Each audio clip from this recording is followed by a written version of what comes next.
வணக்கம். இன்னைக்கு வீடியோ நாம் கடப்பாறை கட்சியின் முடிவு. இந்த வருஷத்துல நாம் கடப்பாறை கட்சி ஒரு முடிவு எடுத்திருக்காங்க. என்னன்னா பெரியாரை கட்சியை சேர்ந்து இது பண்ண போறாங்களாம். ஒரு மாதிரி பெரியாரே அப்படி ஆச்சரியப்படுற மாதிரி ஒன்று பண்ண போறாங்களாம். ஏன் அப்படி பண்ண போறீங்க, ஏன் அப்படின்னு கேட்டதுக்கு அவங்க பார்ப்பன கடப்பாறையை எடுத்து வாயில வச்சு அதாவது ஊத முடியுமா? கடப்பாறையை ஊத முடியாது. அப்போ என்ன பண்ணுவாங்க? வாயில் வச்சு பல்லு குத்திருக்காங்க. எப்படி பல்ல குத்த முடியும்?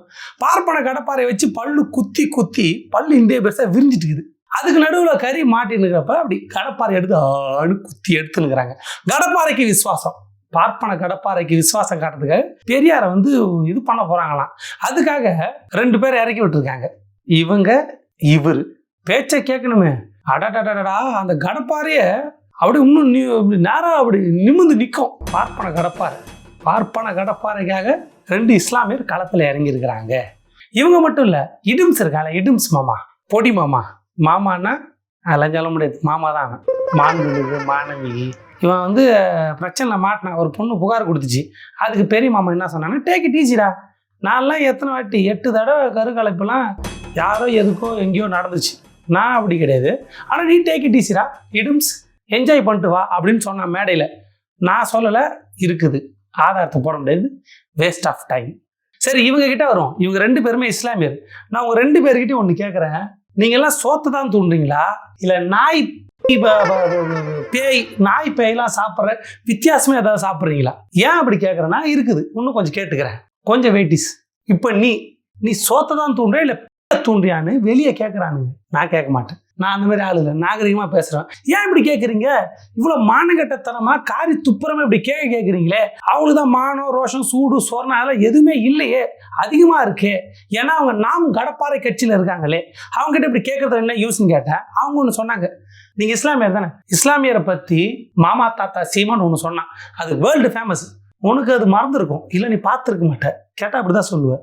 ஏன்னா நீ சோத்துக்கு பதிலாக தோன்றியான்னு வெளியே கேட்டாங்க. ஆனால் நீ அப்படி கிடையாது, எனக்கு தெரியும். நீ எல்லாரும் மாதிரியும் இல்லை, நீ வித்தியாசமான ஆளு. நீ மறந்துருப்ப. அந்த வீடியோ நான் போடுறேன். இஸ்லாத்து கிறிஸ்தவத்தை ஏற்றுவது தேவனின் பிள்ளைகள்னு, அது சாத்தானின் குழந்தைகளா மாறி பல ஆண்டுகள் ஆயிடுச்சு. இந்த நாட்டில் நடந்திருக்க அநீதி அக்கிரமத்திற்கு பெரிய பொறுப்பேற்க வேண்டியது இஸ்லாமிய கிறிஸ்தவ மக்கள் தான். இதெல்லாம் நீங்க பார்த்தே இருக்க மாட்டீங்களே. ஏஐ வீடியோ நாங்களா உருவாக்கியிருக்கிறோம், அப்படிதான் சொல்ல போறோம். ஏன்னா சோத்தையா தூண்டு, நீ கண்ட கருமத்தை தூண்டியான்னு வெளியே கேட்கறானுங்க. நாகரிகமாக பேசுங்க. சோறு தான் துண்ணுவார், வேற என்ன துண்ணுவார்? சீமான் கட்சியில் இருக்கிறதுனால கண்ட கருமத்தை துண்ணுவார் சொல்ல முடியுமா? சோத்தை தான் துண்ணுருப்பீங்க, தெரியுது. இதை பார்த்தீங்களா? சாத்தான் நான் சொல்ல, மாமா சொன்னேன். ஆமாம், அந்த பொம்பளை சாத்தான் எங்க? வாங்க, பொம்பளை சாத்தான் அப்படின்னு நான் சொல்லலைங்க. சீமான் சொன்னார். நாம் கடப்பாறை கட்சியின் தலைவர் சீமான் இஸ்லாமியர் கிறிஸ்தவர்கள் சாத்தானின் பிள்ளைகள்னு சொன்னார். இப்போ கூட காமிச்சேன். நீங்கள் சாத்தான வெக்கமா இல்லை? அந்தாலும் இப்படி கேட்டிருக்கானே. அவன் சாரி சொன்னான் பகிரங்கமா, இஸ்லாமியர்கள் எல்லாம் நான் மன்னிச்சிருங்க, நான் தெரியாமல் சொல்லிட்டேன், சாரி கேட்டானா கேட்கல. ஒருவேளை அவன் தனிப்பட்ட ரீதியாக அவங்கள திட்டுறான், உங்களை மாணவரே திட்டுறான், உங்களுக்கு மான ரோஷம் சூடு சொரணம் இல்லை, வெக்கமெல்லாம் போய் கட்சியில் இருப்பீங்க, அது ஓகே. உங்களை தனிப்பட்ட ரீதியாக பேர் சொல்லி திட்டல. இஸ்லாமியர்னு ஒரு மதத்தை சொல்கிறான் மனுஷன். மதத்தை சொல்லியோ அந்த மதத்தில் இருந்துன்னு அவன் கட்சியில் இருக்கீங்க. கேர்ள்ஸ் ஆகிட்டீங்க, டைலாக் வரல. இந்த இவங்கிட்ட போயிடும், கொஞ்சம் வெயிட்டிஸ். ஆமாம், நீங்கள் சாத்தானா இல்லை சீமான் உங்களை ஒத்தைக்கு கூப்பிட்டானா? சண்டைக்கு கூப்பிட்டு அதில் அவன் தோத்துட்டு நான் தோத்துட்டேன் உங்ககிட்ட சாரி அப்படி சொன்னானா? ஏன்னா அதை உங்ககிட்ட தான் கேட்க முடியும். இல்லை சாத்தான்ட்ட பிறகு எப்படி இருக்கிற? நீ இருப்ப நாம் கடப்பாறை கட்சியில் இருக்க, உங்ககிட்ட அதெல்லாம் எதிர்பார்க்க முடியுமா? போன்னு வாயில் முடி மாட்டிக்கிச்சு, சாரியெல்லாம் கேட்க முடியாது. சரி, இந்த நாம் தமிழர் கட்சியின் சாத்தானின் பிள்ளை, பெண் பிள்ளை சொல்றதை கேட்போம். பூமிதனில் யாங்களுமே பிறந்ததில்லை, உண்மை வெறும் புகழ்ச்சி இல்லைன்னாங்க என் பாட்டன் பாரதி. நீ என் புலவர்களை என்ன சொன்ன? எது உன் புலவரா? முதல்ல நீ யாரு? நீ தமிழனா? நீ தமிழனே கிடையாது அப்படின்னு நான் சொல்ல, மாமா தாத்தா சொன்னான். கிறிஸ்தவம் இஸ்லாமும் தமிழன் சமயமே இல்லையே. ஒன்னு ஐரோப்பிய மதம், ஒன்னு அரேபிய மதம். சமயம் என்னுடைய சமயம் சைவம், என்னுடைய சமயம் மாலியம், என்னுடைய சமயம் சிவசமயம். நீங்க சிவசமயமா இல்ல மாலியமா இல்ல சைவமா இல்ல தெரிஞ்சுக்கலாம்னு கேட்குறேன். ஏன்னா இப்போதான் சொன்னான் இந்த மாமா தாத்தா, உங்கள் சமயம் வந்து ஐரோப்பிய இதுவான். நான் சொல்ல, டேய் இவனே கேட்டியா, நீ மாலியமா சிவசமயமா சைவமா தெரியலையே, நீங்கள் வந்து இந்த ஊரே கிடையாதாப்பா, நீங்களா உங்கள் மதம் வந்து ஐரோப்பிய மதமா? அப்போ ஐரோப்பிய மதத்தில் இருக்கிற நீங்கள் தமிழனா? இப்போ நீங்கள் தமிழனா இருந்தால் சிவ சமயத்துக்கு மாறி இருக்கணும், சைவத்துக்கு மாறி இருக்கணும், மாலியத்துக்கு மாறி இருக்கணும். அப்போ நீங்கள் தமிழனே கிடையாது, ஐரோப்பிய மதத்தை இது பண்ணுகிறீங்க. மதம் மாறுங்க. அதுவும் நான் சொல்லலை, மாமா தாத்தா சொன்னான். நீங்க வந்து மீளணும் அப்படின்னா மரச்சக்கு இன்னைக்கு வரையில அது மாதிரி இருக்கு, வா திருப்பி வா. மரச்சக்கு இன்னைக்கு வரையில அது மாதிரி இருக்கு, வா திருப்பி வா. போ, திரும்பி போ. மரச்சக்கு இதுக்கு வருதுல்ல, அது மாதிரி போ, மாலியத்துக்கு போ, சிவசைவத்துக்கு போ, இல்லை சைவத்துக்கு போ. போகிறத விட்டு வெக்கமே இல்லாமல் இங்கே வந்து ஐரோப்பிய மதத்தில் இருந்துங்கன்னு ஏதோ உங்கள் புலவரா? நீ தமிழே கிடையாது, ஐரோப்பிய மதத்தை இது இப்போ பண்ணுகிற. போ, செக்குக்கு போன மாதிரி போ. நான் சொல்ல, அவன் சொன்னான், இந்நேரம் நீ அந்த கட்சியில் இருக்கிற, உனக்கு மான ரோஷம் சூடு சொரணை இருக்குது, நீ வந்து பெண்ணாக இருக்கிற, எதுவும் கேட்க முடியல, இப்படி இருக்கிற, இந்நேரம் நீ போயிருக்கணுமா இல்லையா? அதை விட்டுட்டு ஐரோப்பிய மதத்தில் இருக்கிறீடே, அங்கே கேட்க முடியலடா. மான கட்டவனு சோத்த தூண்டியில தூண்டியான்னு வெளில கேட்குறானுங்கல்ல, போனியா செக்குக்கு இது போகிற மாதிரி போனியா? இது சிவசைவத்துக்கு மாறினியா, சைவத்துக்கு மாறினியா, மாலியத்துக்கு மாறினியா? அதுதானே தமிழரோட மதம். அப்போ தமிழரோட மதத்தில் இல்லாமல் நீ ஐரோப்பிய மதத்தில் இருக்கிற, நீ தமிழனா? மானம் கெட்டவனே அப்படின்னு நான் கேட்கல, மாமா தாத்தா கேட்டான். இவ்வளோ கேட்டோ உரைக்காது, ஏன்னா நீங்கள் நாம் கடப்பாறை கட்சியில் இருக்கீங்க. மேலே அது மட்டுமா சொன்னாரு, தமிழர்களுக்கு 5 எதிரிகள் இருக்கிறாங்க, தமிழர்களுக்கு 5 எதிரிகள் இருக்கிறாங்க, தமிழருக்கு 5 எதிரிகள் இருக்காங்க சொல்ல போறாங்க பாரு. பெரியார் சொன்னதா 5 எதிரிகள் அப்படின்னு தமிழர் அல்லாத இவங்க சொல்றாங்க. ஐரோப்பா மதத்தை சேர்ந்தவங்க தமிழரோட 5 எதிரிகளை சொல்ல போறாங்க. 5 எதிரிகள் சொல்லுங்க. தமிழர்களுக்கு 5 எதிரிகள் இருக்கிறாங்க.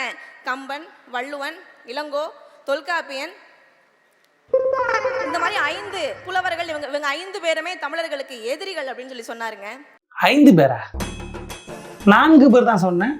வெக்கமா இல்லை, மறந்துட்டிய? அதுக்கு தான் ஒழுங்கா படிக்கணும்.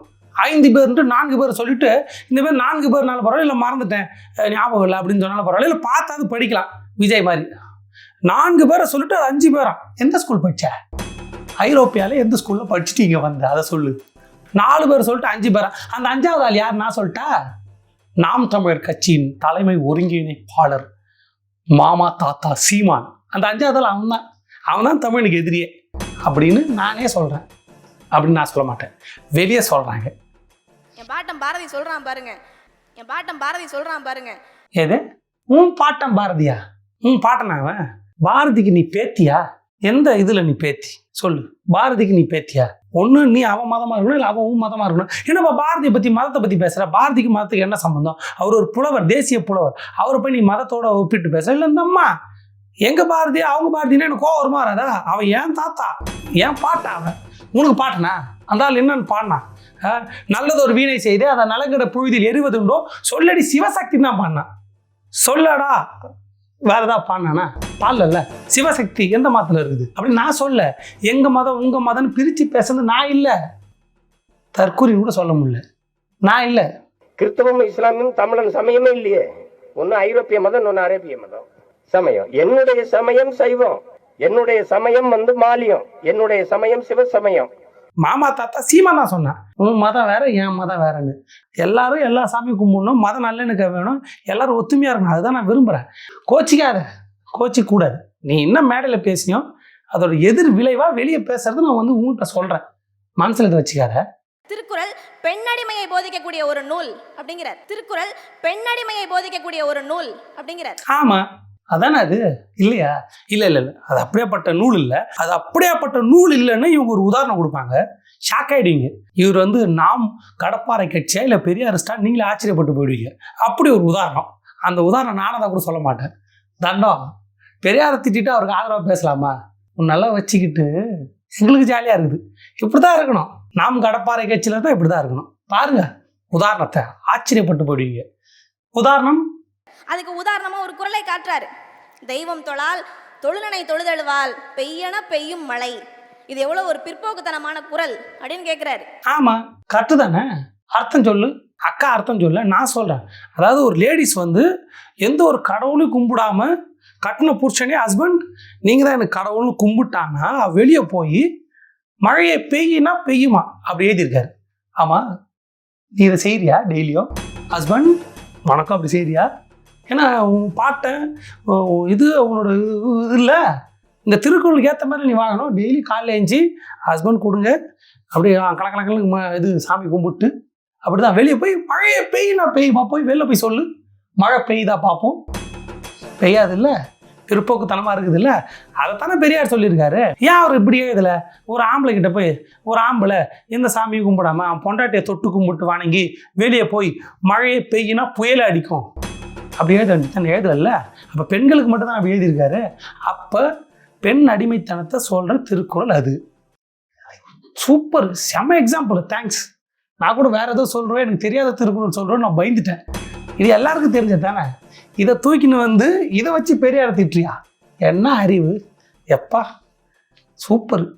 வா, உன்னைத்தான் இந்த மாதிரி தான் பேசணும். இந்தமாரி அறிவாளியே ஏற்றுறா மாமா தாத்தா, இந்தமாரி அறிவாளி ஏற்றி அறிவாளி ஆக்க எல்லாரையும் முண்டமே வெளியே அப்படி சொல்கிறானுங்க. அப்படிலாம் சொல்லக்கூடாது. ஒழுக்க நெறி பின்பற்றி வாழக்கூடிய பெண்கள் இப்படி வாழாம எப்படி வாழ சொல்ற? இந்த ஈவரா சொல்லி கொடுத்தாரு என்ஜாய்மெண்ட் வித்தவுட் ரெஸ்பான்சிபிலிட்டின்னு, அப்படி வாழ்றதா? கரெக்டு தானே, நல்லா தானே சொல்லியிருக்காரு. என்ஜாய்மெண்ட் வித்தவுட் ரெஸ்பான்சிபிலிட்டி கரெக்டு தானே. இப்போ உங்கள் கட்சியோட இவர் அதாவது கடப்பாறை இப்போ வாயில் வச்சு ஊதினு முடியாது, பல்லு குத்தினுக்கிறாருல, நல்லா வலிக்காம பல்லு படாமல் பிராமண கடப்பாறை, அவர் என்ஜாய்மெண்ட் வித்தவுட் ரெஸ்பான்சிபிலிட்டி அப்படி தான் தெரிஞ்சார். அதனால தானே ஒரு 8 தடவை கலைப்புகள், கோர்ட்டுகள், மன்னிப்புகள், எத்தனை சேட்டைகள், எத்தனை லவ் லெட்டர்கள், சட்டை இல்லாமல் எத்தனை ரீல்ஸுகள். பொண்டாட்டி கேடு கட்டும், அதெல்லாம் மறந்துட்டீங்களா? அப்போ அவர் இருக்கலாம் என்ஜாய்மெண்ட் வித்தவுட் ரெஸ்பான்சிபிலிட்டியா, பெண்கள் இருக்கக்கூடாதா? இப்போ அவர் இருந்தார், அது கேட்கலாமா? காலங்காலமாக இன்னமும் ஜாலியாக இருக்கால ஒரு மனுஷன். போயும் அந்த பொண்ணாக கிடச்சிதுன்னு அவர் இணையர் பொது வெளியில் பேசுகிற மாதிரி இவர் பேசினார்ல, அவர் என்ஜாய்மெண்ட் வித்தவுட் ரெஸ்பான்சிபிலிட்டியாக தானே இருக்கிறாரு. இப்போ பெண்கள் இருக்கலாம்ல, காலங்காலமாக பெண்கள் வந்து புருஷனுக்கு அடிமையாக இருக்கணும், குடும்பத்தில் வேலையை பார்க்கணும், பிள்ளைய பெற்று போட்டு அதை வளர்த்து சாகணும். பெண்கள் படிக்கக்கூடாது, படித்து பிடிச்ச வேலைக்கு போகக்கூடாது, நல்லா சம்பாதிச்சு பிடிச்ச சாப்பாடு சாப்பிடக்கூடாது, எந்த பொறுப்பும் இல்லாமல் அவங்களுக்கு பிடிச்ச மாதிரி அவங்களுக்கு பிடிச்ச இடத்துல அவங்களுக்கு பிடிச்ச வீட்டில் அவங்க பிடிச்ச வாழ்க்கையை தேர்ந்தெடுக்கக்கூடாது இல்லை. கரெக்டாக சொல்லிடுறான் மனுஷன். உன்னைத்தான் பேச கூப்பிடணும், பெரியார் திட்டத்துக்கு உன்னைத்தான் கூப்பிடணும். சூப்பர் சூப்பர் பாயிண்ட் எடுத்து கொடுக்குறேன், எனக்கு தேங்க்ஸ். நானே தனியாக வந்தால் கூட இப்படி பேசியிருக்க மாட்டேன். மேலே மங்கையராய் பிறப்பதற்கே நல்ல மாதவம் செய்திட வேண்டும் அம்மா நான் என் பாட்டேன். நான் ஏன் வேஷம் கட்டி தெரியணும், பைத்தியமா? நான் பைத்தியம் தான் நீ அப்படின்னு வெளியே சொல்கிறாங்க, நான் சொல்ல எம்மா தெளிவாக பேசுகிற. மங்கையாய் பிறப்பதற்கே நல்ல மாதவம் செய்திருக்க வேண்டுமா, மாதவன் செய்யணும்னு சொல்லிட்டேன். சாரி, நான் படிக்கல, அதெல்லாம் மாதவம் செய்கிறாங்களா? சும்மா உங்கள் பாட்டை எழுதுனானே என்ன பண்ணான்? வீதிக்கு வந்து போகிறாங்கண்ணா இல்லை, அவன் எழுதுனதுக்கு அப்புறம் எல்லாம் அப்படி மாறிடுச்சா? எல்லாரும் நிமிர்ந்த நடையும் நேர்கொண்ட பார்வையும் கொண்டு போயினே இருக்கிறாங்களா? அப்படி இப்படின்னு புரட்சி ஏற்பட்டுச்சா? பாடினதுக்கு அப்புறம் பாரதி பாட்டான் நாடகம் எல்லாம் நடந்துட்டாங்களா? ரோட்டுக்கு வந்து போராடல, மக்களை திரட்டல. இதெல்லாம் பண்ண பெரியார் வந்து இப்போ உனக்கு வந்து எதிரி. ஏன்னா உங்கள் தலைவர் வந்து பார்ப்பன கடப்பாறைய காதுக்குள்ள அப்படி விட்டு கொடாயிரம், நம்மளுக்கு கடப்பாறை விட்டு கொடாய வேண்டாம் ஆளு. ஏன்னா ஆமை ஓட்டில் இது பண்ணவன், தின்னவன், சுத்தினவன் என்னென்னமோ காதில் விடுவான் கடப்பாறை எடுத்து. அது பார்ப்பன கடப்பாறை தான். அவனு கூட சேர்ந்தா இப்படி பேச தோணும். என்ன இது? சரி, விஷயத்துக்கு வருவோம். மங்கையராய் பிறப்பதற்கே நல்ல மாதவம் செய்திருக்க வேண்டும் எதுக்கு சொல்கிறான்? ஏன்னா அப்படி ஏற்றி விட்டாதான் ஆஹா மங்கையராய் பிறப்பதற்கு பெரிய மாதவம் செஞ்சுருக்கோம். எதுக்கு நான் மங்கையராய் பிறக்கணும்? ஒரு குடும்பம், ஒரு குழந்தை, வீட்டு வேலை, அப்படி அந்த ஆண்பிள்ளைக்கு காலமைக்கு விட்டு அவனுக்கு துணியத்தை வச்சு அந்த குழந்தைய வளர்த்து அதை படிக்க வச்சு பெரிய ஆளாக்கி, அது பொம்பளை குழந்தையா இருந்தால் நல்ல குடும்பத்தில் கட்டி கொடுத்து, இப்படி ஒரு மங்கையராய் பிறந்து நல்ல மாதவம் செஞ்சுருக்கணும், நீங்கள் மங்கையராக பிறக்கணும். ஏன்னா அந்த காலகட்டத்தில் தானே பண்ணாங்க. அதனால் ஏற்றி விட்டு வேலை செய்யுங்க. எவ்வளோ கொடுமை உங்களுக்கு தெரியாதா? இதை நான் சொல்லணுமா? இதை நீங்கள் சொல்கிறத விட எப்படி நான் சொன்னால் சரியாக இருக்குமா? நீங்கள் தான் சொல்லணும், நான் சொல்ல மாட்டேறீங்க. சரி, ஏதோ எனக்கு தெரிஞ்ச மாதிரி சொல்கிறேன். ஏங்க, ஒரு பிள்ளைய பெற்றுட்டா பெக்கிறதே கொடுமை, பெற்று அந்த 10 மாதம் பார்த்துக்கிட்டு எவ்வளோ கடுப்பு. அப்புறம் அந்த பிள்ளைய வளர்த்து ஆய் கழுவி குளிப்பாட்டி ஸ்கூலுக்கு அனுப்பிச்சு, என்ன இதெல்லாம்? இது வந்து இவங்க மங்கையராய் பிறப்பதற்கு நல்லா ஆம்பளை எவ்வளோ ஜாலியாக இருக்கிறான், நான் எவ்வளோ ஜாலியாக இருக்கிறேன், எங்கள் அம்மா எவ்வளோ கஷ்டப்படுது, இன்னும் எத்தனை காலத்துக்கு கடுப்பாகி பேசுகிறேன். கடுப்பாக வேண்டியது நீங்கள், என்ன பண்ணுறது, நான்லாம் கடுப்பாகிற மாதிரி ஆயிடுச்சு. சரி. கருப்பையை அறுத்து வீசு, கருப்பையை அறுத்து வீசு. ஏன் கருப்பையை அறுத்து வீசணும்? ஏன் கருப்பையை அறுத்து வீசணும்? அவர் ஏன் கருப்பையை அறுத்து வீசுன்னு சொன்னார்? ஏன் சொன்னார்னா, அந்த காலகட்டத்தில் ஏமா தாயே சொல்கிறேன், இப்பெல்லாம் நான் பேசுகிற ஆளே கிடையாது, பேச வேண்டிய சூழலாகி போச்சு. ஏன் கருப்பையை அறுத்து வீச சொன்னார்னா, அந்த காலகட்டத்தில் ஒரு லேடிஸு, ஒரு ஊட்டம்மா 13-14 பிள்ளைய பெற்று போடும். எங்கள் ஆயாவுக்குலாம் 11 குழந்தை. எப்படி தான் யோசிச்சு பாருங்க, ஒரு பிள்ளைய பெக்கிறதுக்கு 10 மாதம், அப்புறம் அது குழந்தையில பால் குடிக்கும், அதை வளர்க்கணும், அது ஜெட்டியை போகணும், கழுவணும், அதுக்கு ஒரு 15 மாதம். அப்போ ஒரு பிள்ளைக்கே 2 வருஷம், 13 பிள்ளை, 26 வருஷம் ஒரு அம்மா வேலை செஞ்சுனே இருந்தது. பிள்ளைய பெற்று போட்டு அதை கழுவி குளிப்பாட்டி வளர்க்குறதே வேலை, அதுக்கப்புறம் சோத்தாக்கி போடணும். இப்படியே வாழ்க்கை இருந்ததுனால, அது இருக்கிறதுனால தான் நீ வீட்டிலே இருக்கிற, அடிமையாக இருக்கிற, இந்த சமுதாயத்தில் இப்படி இருக்கிற, படிக்க முடியல, வெளியே போய் வேலை செய்ய முடியல, உனக்கு பிடிச்ச வாழ்க்கையை வாழ முடியல. அது இல்லைன்னா நீ சுதந்திரமாக இருப்ப, உனக்கு பிடிச்ச மாதிரி நீ இருக்க முடியும்.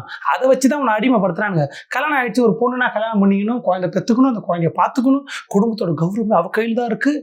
அதுக்கெல்லாம் அடிப்படையாக இருக்கிறது நீங்கள் புள்ள பெற்றுக்கிறது. அது இல்லைன்னா ஒரு பொண்ணு சுதந்திரமாக இருக்கும், அதனால் அறுத்து போடுங்க. அப்பா சொன்னார், அது ஆளோட விருப்பம், ஒரு ஆள் ஒரு மனுஷனோட விருப்பம். அது அவர் ஒரு கருத்து சொல்றாரு. அந்த காலத்தில் அப்படி இருந்துச்சு, இந்த காலத்தில் தான் அது வேற சொல்லியிருப்பாரு. இருக்கலாம், என்ன சொல்றது, இந்த விளக்கெல்லாம் உங்ககிட்ட போய் சொல்றேன் பாரு. ஜஸ்ட் அடுத்து அன்னைக்கு ஆண்களுக்கு மாதிரி வேஷம் போட சொல்லி கொடுத்தது விளைவு இன்னைக்கு எங்க வந்து நிக்குது தெரியுமா? லெஸ்பியன், எல்ஜிபிடின்னு இன்னைக்கு ஒரு கம்யூனிட்டியா உருவாயிருக்கு. அதுக்கு அடித்தளம் போட்டு வித்திட்டவர் அந்த ஈர வெங்காயம் ஈவேரா. ஏங்க இதெல்லாம் அவருக்கு பெருமைங்க, இதை அவரு பெருமை பாடுறது. அவர் திட்டுறன்ட்டு அவர் புகழ் பாடினுக்கிறீங்க, நாங்கள் கூட இப்படி பாடினதில்லை. அவரால் தான் நடந்துச்சா ரொம்ப சந்தோஷம், அவரால் நடந்துச்சு. இப்போ அவர் கேட்டார்னா தேங்க்ஸ்னுவார். தேங்க்ஸ்மா. அதாவது இந்த காலகட்டத்தில் இப்போ தான் அது ஒரு கம்யூனிட்டியாக உருவாகி அவங்களுக்கு ஒரு நிகழ்ச்சி, நாங்களும் இருக்கிறோம், நாங்களும் சமுதாயத்தில் இருக்கிறோம், எங்களுக்கு அங்கீகாரம் வேணும்னு முயற்சி பண்ணினுக்கிறாங்க. அது முழுமையடையில. திருநங்கைகள் இன்னைக்கு தான் வெளியே வந்து நிம்மதியாக இருக்கிற சூழல் கூட இல்லை, வெளியே வந்திருக்காங்க, அவ்வளோதான். அது பொருட்கள் இந்த அம்மாவுக்கு இல்லை. அதுக்கெல்லாம் காரணம் அந்த கம்யூனிட்டி உருவானது காரணம் பெரியார். சந்தோஷம், பெரியார் தான் சந்தோஷப்படுவார். இப்போ நீங்கள் என்ன சொல்கிறீங்க, நாம் தமிழர் கட்சி திருநங்கைகளை, எல்ஜிபிடிக்யூ அந்த கம்யூனிட்டியை எதிர்க்கிறீங்களா? அது வேணான்றீங்களா? அந்த சமுதாயத்தில் அவங்க இருக்கக்கூடாதுன்னு சொல்கிறீங்களா? அந்த கம்யூனிட்டி உருவானதுக்கு பெரியார் தான் காரணம். பெரியாரை பாராட்டிங்களா திட்டுறீங்க. அப்போ திட்டுறீங்கன்னா உங்களால் அதை ஏற்றுக்க முடியல. அப்படி ஒருத்தவங்க உருவாயிட்டாங்க, அவங்களாம் சுதந்திரமாக சுற்றுறாங்க, அவங்களுக்கு நிகழ்ச்சி இருக்குது, அது நாம் கடப்பாறை கட்சியால் ஏற்றுக்க முடியல. போய் சாப்பிட்டு தூங்குங்க, எதுவும் பேச முடியல. இவனா இருந்தால் என்ன அசிங்கமாக காரி மூஞ்சில் துப்புற மாதிரி வெளியே கேட்ட மாதிரி நான் கேட்க மாட்டேன். உங்கள் கட்சியால் ஏற்றுக்க முடியலன்னா போய் பார்ப்பன கடப்பாறை வச்சு வாயில வச்சு குத்துங்க, பல்லு குத்தி இடுக்கில் இருக்க அழுக்கு எடுங்க கடப்பாறை வச்சு. இதெல்லாம் அவங்க பார்க்குறாங்களா இல்லையா? திருநங்கைகளோ எல்ஜிபிடிக்யூ கம்யூனிட்டியோ அதை பார்க்குறாங்களா? பார்த்தாங்கன்னா என்ன ஆகும் உங்கள் நிலைமை? அவங்களாம் இருக்கக்கூடாதுல்ல, அவங்களாம் அழிஞ்சிடணும். அவங்க உருவானது காரணமே பெரியார் தான். தேங்க்ஸ் பெரியார் சார்பா. இவ்வளவு பெண்ணியம் பேசின என் பாட்டம் பாரதியே செல்லம்மாளுக்கு புடவை கட்டி தாங்க அக்ரஹாரத்தில் கூட்டிட்டு போனா, பஞ்சாட்சரம் கட்டி கூட்டிட்டு போகல, புடவை கட்டி கூட்டிட்டு போனா. Super, correct. நீ புடவை தான் கட்டியிருக்கிய. இது என் கண்ணுக்கு புடவை மாதிரி தெரியலையே. ஏன்னா உன் பாட்டன் புடவை கட்டி கூப்பிட்டு போயிருக்கான், நீ புடவை கட்டியிருக்கலாம்ல, ஏன் கட்டலை? இது தமிழன் கண்டுபிடிச்சதா? மானத்தமிழன் கண்டுபிடித்த உடையா இது? தமிழர் மரபுபடி உன் பாட்டை சொன்ன நீ புடவைல கட்டியிருக்கணும், ஏன் புடவை கட்டல அப்படின்னு நான் கேட்கறது எவ்வளோ தப்பான விஷயமோ, அப்படி கேட்டால் என் மூஞ்சில காரி துப்புலாமோ அந்த மாதிரி சொல்ல மாட்டேன். ட்ரெஸ்ஸுன்றது சாய்ஸ், தனிப்பட்ட ரீதியான விருப்பு. உங்களுக்கு அது விருப்பமாகுது, நீங்கள் போட்டுக்கிறீங்க, அதை கேட்க முடியாது யாராலையும். அதே மாதிரி ஒரு பொண்ணுக்கு சட்டை போடணும்னு தோணுச்சா சட்டை போடும், கிராப் வெட்டிங்னு தோணுச்சுன்னா கிராப் வெட்டிக்கும், ஜீன்ஸு போடணும் போடும், ஹை ஹீல்ஸாக போடும். அது அந்த பொண்ணு முடிய போடணும். உன் பாட்டம் பாரதி புடவை கட்டி கூட்டின்னு வந்தான்றதுக்காக எல்லாரும் புடவை கட்ட சொல்லி முதல்ல நீயே கட்டல, கட்டின்னு வந்து பேசுகிறேன். என் பாட்டன் பாரதி புடவை கட்டி கூட்டின்னு வந்தான். இங்கே பாருங்க, நானும் தொட்டு தொடரும் பட்டு பாறைன்னு போட்டிருக்கணும். இல்லை இன்னைக்கு நீ உனக்கு பிடிச்ச ட்ரெஸ்ஸை போட்டுனுக்கிறல்ல, அதுக்கு காரணம் யாரு? உன் பாட்டன் பாரதியா? அவன் புடவை தானே கட்ட சொன்னான். அவன் எங்கே அவன் பொண்டாட்டி சட்டை பேண்ட்டு ஜீன்ஸ் பேண்டா போட்டு கூட்டு வந்தான்? இல்லை நீ போட்டு அது என்ன ட்ரெஸ் இல்லை சுடிதாரா? அந்த சுடிதாரா அவன் பொண்டாட்டி போட்டு கூட்டு வந்தான்? இல்லை அந்த காலத்தில் மாடர்ன் ட்ரெஸ் எதை போட்டு கூட்டு வந்தான்? அந்த ஆள் கோட்டு தானே போட்டுருந்தான். அவன் பொண்டாட்டி ஓகே நான் கோட்டு போட்டுக்கிறேன், ஃபாரின்ல இருக்கிறது நான் அதை ஆட்டையை போட்டேன், நீ கவுன் போட்டு கூப்பிட்டு வந்துடுறான்ல, அப்படி கூப்பிட்டு வந்தா அவன் பாரதி இது அந்த ஆள் புடவை கட்டி கூட்டின்னு வந்துக்கிறான். அது வந்து பெருமையாக பேசுகிற, நீ புடவை கட்டல, நீ இன்னைக்கு உன் பிடிச்ச ட்ரெஸ்ஸில் போட்டுக்கிறல்லம்மா. அது காரணம் அந்த ஆள் தான். நீ திட்டினுக்கிறிய அந்த ஆள் தான். அந்த ஆள் திட்டுறதுக்கெல்லாம் கவலைப்பட மாட்டான். நீ இப்போ இந்த ட்ரெஸ்ஸு போட்டிருக்கன்னு அந்த ஆள் சந்தோஷப்படுவான். அதுதான் பெரியார். பார்த்தீங்களா, துண்டை வச்சுன்னு கேரக்டர் மாறிடுச்சு. வேலுநாச்சி வேலுநாச்சின்னு எனக்கு ஒரு பாட்டி இருக்கிறாள்ல, அவள் வந்து வெள்ளைக்காரனை எதிர்த்து போர் செஞ்சா. அவ காலத்துல பெண் அடிமையை யார் உடைச்சது? யார் உடைச்சது? அந்த காலத்துல யார் உடைச்சது பெண் அடிமைத்தனத்தை? தெரியாது. இவங்க ஆயா, அவங்க அவங்க சொந்தக்காரெல்லாம் அவங்க வேலுநாச்சியார் கூட போருக்கு போனாங்க. போருக்கு போயிட்டு வந்துட்டு அப்படியே காலேஜில் படித்து டிகிரி வாங்கி எல்லாருமே ஒரு நல்ல வெல் செட்டில்டாக இருந்து முற்போக்கா அப்படி எல்லாத்தையும் இப்படி உலகத்தை மாற்றினாங்க இவங்க ஆயாலாம். அது சீமானோட ஆயாலாம் சொல்லவே வேணாம். அவங்களாம் அந்த காலத்தில் வேலுநாச்சியாருக்கு பக்கபலமாக இருந்து போராட்டில் துப்பாக்கி எடுத்து சுட்டவங்களும் அவங்க தான். ஆமை ஓட்டில் ஒரு துப்பாக்கி செஞ்சாங்க அந்த காலத்தில். இல்லை இப்படி பேசணும்னு விருப்பப்படல, நீ சொல்கிறது அப்படி தான் இருக்குது. அடிமைத்தனத்தை அப்போ யார் உடைச்சதான்? அப்போ உடஞ்சுதா ஃபஸ்ட்டு? அப்போ உடஞ்சா ஏன் உங்கள் கட்சி தலைவன் வார்த்தை முடியல, என்னால் கட்டுப்படுத்தினுக்கிறேன் நான். உன் கட்சி தலைவர் இவர் பார்ப்பன கடப்பாறைய வாயில் கடிச்சுன்னுக்கிறவர் எதுக்கு பெண்களுக்கு சம உரிமை கொடுக்கணும்? அதுதான் அப்போ வேலுநாச்சியார் காலத்தில் அடிமைத்தனத்தை உடைச்சிட்டாங்கல்ல. இப்போதான் அடிமைத்தனமே இல்லை, எல்லாமே எல்லாம் சமம் ஆயிட்டாங்க. அப்பயே ஏன் சம உரிமை கொடுத்துட்டாங்க? பீத்திக்கிறீங்க. சம உரிமை எங்கள் கட்சி தாங்க சம உரிமை. அப்போ சம உரிமை இல்லை, பெண் அடிமைத்தனம் இன்னும் இருந்திருக்கு. உங்கள் கட்சியில் தான் அதை சரி பண்ணுறோன்னு சொல்லி முயற்சி பண்ணுகிறீங்க. இப்போ வந்து வேலுநாச்சியார் காலத்தில் அடிமைத்தனத்தை உடைச்சிட்டாங்க. ஏய் மாமா, எங்கேருந்துடா கூட்டின்னு வந்து இதை? தண்டமாக இருக்குது. சும்மா கூட்டு வந்து கத்து அசிங்கமாக திட்டு அப்படின்னு கூப்பிட்டு வந்தியா? வேலுநாச்சியார் காலத்தில் அடிமைத்தனத்தை உடைச்சிட்டாங்க. ஏம்மா தாயே, இப்போ நீ தலையில் ஒன்று சுற்றி இருக்கிறல்ல, நீ அது ஏன் நீ மட்டும் சுற்றி இருக்கிற? உங்கள் மாற்ற சேர்ந்தவன் தானே இவன் ஏன் சுற்றி இல்லை? ஆம்பளைக்கு ஒரு சுதந்திரம் இருக்குது, பெண்களுக்கு ஏன் இல்லை? அதுவும் விருப்பம் தான், நீ போட்டுக்கலாம். விருப்பம் இருக்குது, நீங்கள் போட்டுக்கிறீங்க. ஆனால் அது மதத்தில் கட்டாயமாக இருக்குதுல்ல, அதே ஆம்பளைக்கு இல்லை. அதுதான் பெண் அடிமைத்தனம் இன்னமும் வாழ்ந்து இருக்குது. விருப்பமாக இருந்தால் போட்டுக்கிறாங்க, பெண்களுக்கு விருப்பமாக இருக்கு போடுறாங்க. அதை காட்டணும் நம்ம சொல்ல, அது அந்த பெண்கள் தான் சொல்லணும். அப்படி அந்த கருத்தில் நான் வரல. அந்த மாதத்தில் இருக்க ரூல்ஸு அது வந்து பெண்களுக்கு நீங்கள் காட்டணும். இந்த மாதம் அப்படி பேசலை, நீ போட்டிருக்க, இங்கே ஒரு ஆம்பளை போடலை. வித்தியாசத்தை தெரிஞ்சுக்க. சும்மா பெரியார் வந்து இஸ்லாமியருக்கு எதிராக பேசிட்டார், மேடையில் கத்துது நம்ம, அவர் கத்துது. அவர் இஸ்லாமியருக்கோ இந்துக்களுக்கோ கிறிஸ்துவருக்கோ அவங்களுக்கெல்லாம் எதிரி இல்லை, அவர் மதத்துக்கு எதிரி. பெண் அடிமைத்தனத்தை திணிக்கிற மதத்துக்கு எதிரி. சாதியை கெட்டியாக பிடிச்சிருக்க அந்த மதத்துக்கு எதிரி. அவ்வளோதான் மதம். ஏன்னா உதாரணம் அதுதான். உனக்கு ஒரு ரூல்ஸ் இருக்குது, இப்படி தான் ட்ரெஸ் பண்ணணும், இப்படி தான் வரணும்னு மதத்தில் ரூல்ஸ் இருக்குது. அது அந்த ஆம்பளைக்கு இல்லை. எல்லா மதத்துலேயும் அப்படி இருக்குது. இன்னைக்கு வரைக்கும் கோயில் கருவறையில் ஆம்பளை தான் ஐயராக இருக்கிறான், பெண்கள் இல்லை. இதைத்தான் அந்த மனுஷன் சொன்னான். அது கூட தெரியாமல் கஷ்டமாக தான் இருக்குது. இன்னும் அப்படி இருக்கிறாங்களே. உன் கூட சேர்ந்தா இப்படி தான்டா. அதனால தான் நான் சேரல. ஃபஸ்ட்டே அப்படி வெளில வந்துட்டேன், வந்து இங்கே சேர்ந்துட்டேன். பாரதியார் மரணிக்கும் பொழுது அவருடைய அந்த இறுதி ஊர்வலத்தில் வெறும் 14 பேர் தான் இருந்தார்கள் அப்படிங்கிறது நம்ம எல்லாருக்கும் தெரியும். 14 பேர் தானா? என்ன உன் பாட்டம் பாடிப்புட்டான் நீங்கள் 14 பேரா? இப்போ நீங்கள் சொல்கிற அந்த காலகட்டத்தில் வந்த தமிழ் ஆர்வலர்கள், தமிழ் வெறியர்கள், தமிழ் தேசியவாதிகள் ஏன் போலையா? 14 பேர் தான். ஏன் 14 பேர்? இதை கேட்டிங்களா? ஏன் பாட்டனோட பாரதியும் 14 பேர் வந்தது, வெறும் 14 பேரா? ஏன் 14 பேர் இருக்கிறாங்க, ஏன் மற்றவங்கெல்லாம் வரலை அப்படின்னு நம்ம கேள்வி கேட்டோம்னா, வெள்ளைக்காரங்க ரொம்ப அடக்குமுறைங்க, அதனால் அடக்கி வச்சுட்டாங்க. வெள்ளைக்காரங்க அடக்கி வச்சதுனால யாரும் போய் அவரை வந்து அவருடைய இறுதி ஊர்வலத்தில் பங்கு கொள்ள முடியல. பொய். கரெக்டு, பொய் தான். என்ன இது, எங்கேருந்து பிடிச்சின்னு வந்த? அந்த காலத்தில் தமிழ் தேசியவாதிகள், தமிழ் ஆர்வலர்களை வெள்ளைக்காரன் விடலை, இல்லைன்னா போயிருப்பாங்க. அப்படி சொல்லி உன் கட்சியையும் தமிழ் தேசியத்தையும் அந்த காலத்தில் நீ இப்போ போயிருந்துருக்கிற அந்த ஆள்லாம் காப்பாற்றணும். வெள்ளைக்காரன் டைட் பண்ணிட்டான், விடலை, அதனால போகல. அது பொய்யான். அப்போ வெள்ளைக்காரன் விட்டுருக்கான் ஃப்ரீயாக. அப்போ இந்த ஆளை பார்க்கறதுக்கு அவனும் போகல. என்ன கொடுமை பாருங்க. இப்போ வந்து பாடிப்புட்டான்றீங்க. அந்த காலத்தில் பாடிப்புட்டு ஒரு சாரி லெட்டர் எழுதி பாண்டிச்சேரியில் வந்து கொஞ்சம் ஜாலியாக இருந்துக்கிற மனுஷன். அதனால தான் யாரும் வரல. ஒரு வேளை வெள்ளைக்காரன் வந்து டைட் பண்ணிட்டான்னு சொன்னாலும் பரவாயில்ல, அது பொய்யான். அது போய் வெள்ளைக்காரன் டைட் பண்ணலாம், ஃப்ரீயாக தான் விட்டான். ஏன் வரலன்னா, அப்ப சொந்த சமூகத்தாலேயே, சொந்த சாதியாலேயே, சொந்த மக்களாலேயே தள்ளி வைக்கப்பட்டவர்கள் இவர்கள். சொந்த சாதிக்காரர்களே, சொந்த சமூகத்தாலே தள்ளி வைக்கப்பட்டவர்கள். சொந்த சமூகமே தள்ளி வச்சுச்சா? என்னங்க பார்ப்பன கடப்பாறை தூக்கிட்டு வந்து இதை இடிக்க போகிறேன் நீங்கள்?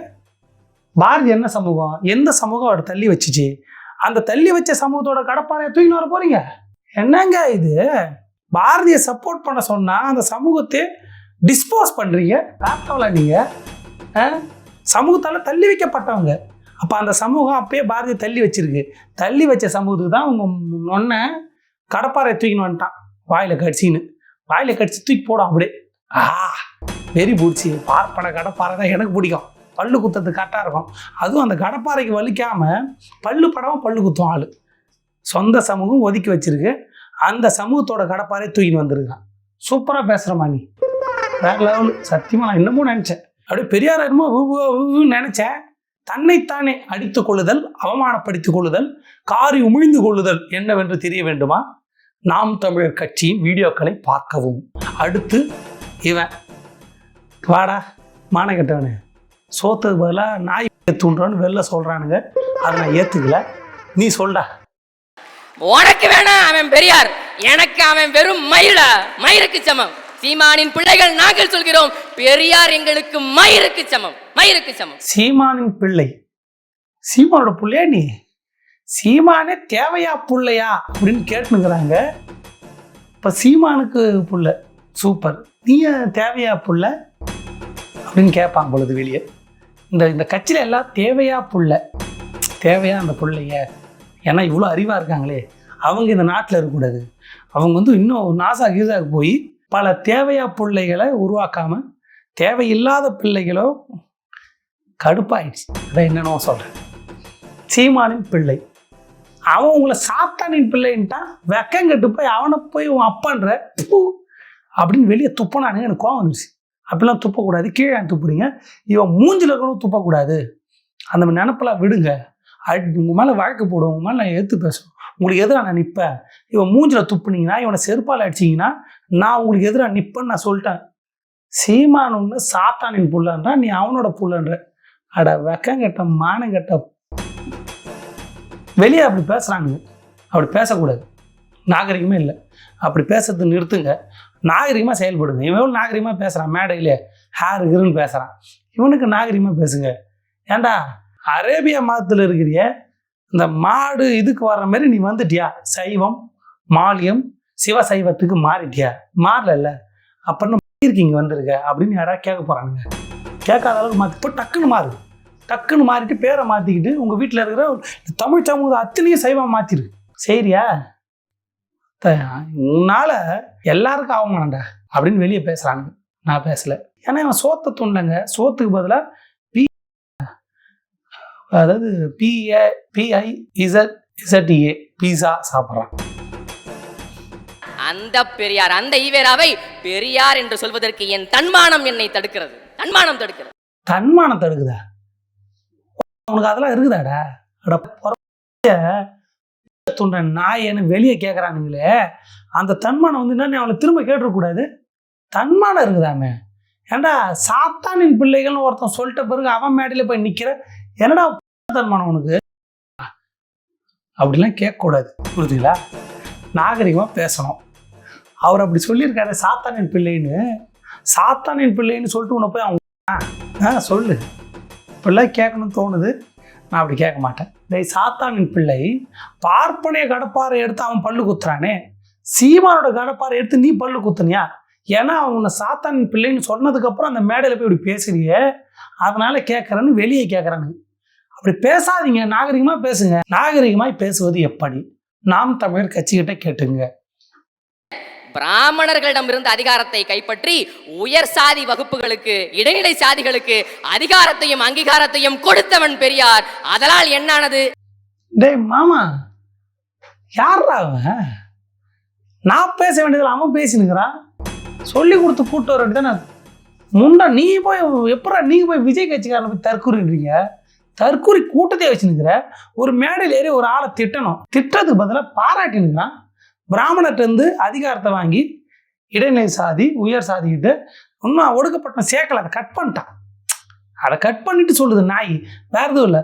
பிராமணர்கிட்ட அதிகாரத்தை வாங்கி இந்த இடைநிலை சாதி ஒடுக்கப்பட்ட சாதிகிட்ட கொடுத்தாரு. சூப்பரான விஷயமாச்சாடா. இன்னைக்கு நீ ஒரு கட்சி ஆரம்பிச்சிருக்கிற, இன்னைக்கு நீ ஒரு இடத்துல நின்று பேசுறனா, அப்போ அந்த தான் காரணமா? அப்படி உன் கட்சிக்காரனே சொல்றான். இதுக்கு எதுக்கடா ஒரு கூட்டம் அப்பாடி இதெல்லாம் இதெல்லாம் பார்த்தீங்கன்னா எச்சி எடுத்து செருப்பில் தடவி இவனை பார்த்து ஓங்கி கீழே போட்டு காலில் தண்ணி ஊற்றி கவிட்டு நடக்கணும், புரியுதுங்களா? அப்படிதான் ஆகிடும். அதை பார்த்தா கடுப்பில் என்னென்னமோ பேசுவேன், அதெல்லாம் கண்டுக்கூடாது. ஏன்னா எதில் அப்படி பேசுகிறானுங்க, அநாகரிகமாக பேசுகிறாங்க மாமா. இந்த வீடியோ பார்த்துட்டு அதை கேட்டு நான் நாகரிகமாக பேசுகிறாள், உன்னை பார்த்த எப்பவுமே வாயில் நாகரிகமான வார்த்தை வரும். இன்றைக்கின்னு பார்த்து நான் தடுமாற்றங்கள். பெரியாரை பாராட்டுனுங்கிறான்டா முண்டம். யாராட்டினீங்களா கருவம்? பெரியார் அதிகாரத்தை வாங்கி கொடுத்தாரு, உண்மை. திட்டட்டு பாராட்டுக்கிறீங்க. அப்போ என்ன சொல்ல வராங்க? அப்போ அதிகாரத்தை வாங்கிடக்கூடாதுன்றா. டேய் முண்டமே, இன்னைக்கு நீ நிற்கிறல்ல, உன்ட்டெல்லாம் என்ன கருமத்தை பேசுறது? சே, எனக்கு அவமானமாகுது. வேற அப்படிப்பட்ட பெரியாரை சாதி மறுப்பாளர்னு சொன்னா செருப்பை கழட்டி அடிப்பேன். செருப்பை கழட்டி அடிப்பேன். செருப்பை கழட்டி அடிப்பியா? அப்போ நீ யார் நம்ம செருப்பை கழட்டி அடிக்கணும்? இவனைத்தான். இவன் தான் காலங்காலமாக அதை சொல்லுந்தான். இவன் சொன்னதெல்லாம் பார்த்து தான் நாங்களே அதெல்லாம் தெரிஞ்சுக்க ஆரம்பித்தோம். அப்போ செருப்பை கழட்டி ஃபஸ்ட்டு இவன் அடி. அட முண்டமே, அட மானங்கட்ட தற்குறி முண்டமே, என்னடா இது? உண்மையாகவே நீ எதாவது துணிட்டியா அப்படின்னு வெளியே கேட்பானுங்க. இப்படியா பேசுவ? செருப்பால் அடிக்கணும், இப்படி தலைவனை செருப்பால் அடிச்சிரியா? ஃபஸ்ட்டு அடி, மேடலேருந்து இறங்கி அவனை செருப்பை கழட்டி பட்டாரப்பட்டுன்னு அடி. ஏன்னா பேசுறதுல அவன் தான். அந்த வீடியோவில் எடுத்து போட முடியாது. போ, நீயே தேடு. அந்த குப்பையில எப்படி எடுத்து போகிறது? அதாவது போட மாட்டோம்மா, கவலைப்படாத. எங்கே போகிறது? இந்த கருமத்துக்கெல்லாம் நான் விளக்கம் கொடுக்கணுமா? செருப்பு எடுத்து அவனை அடிச்சுட்டு உன்னை நீயே அடிச்சிக்க. சாதாரணமாக அடிச்சிக்காது. ஏதாவது சாணி பீ ஏதாவது தொட்டு அதை எடுத்து நீ உன்னை அடிச்சிக்கோ. எங்கள் மாமா அப்பெல்லாம் நீ நான் செய்ய விட மாட்டேன். நான் தடுப்பான், நான் நிற்பேன், அப்படி தடுப்பேன் எல்லாத்தையும். இதுக்கெல்லாம் பதிலாம் சொல்ல முடியாதுங்க. இதாங்க இந்த நாய்களோட பேச்சு அப்படின்னு வெளியே சொன்னாங்க. பார்த்தா அந்த மாதிரி தான் இருக்குது.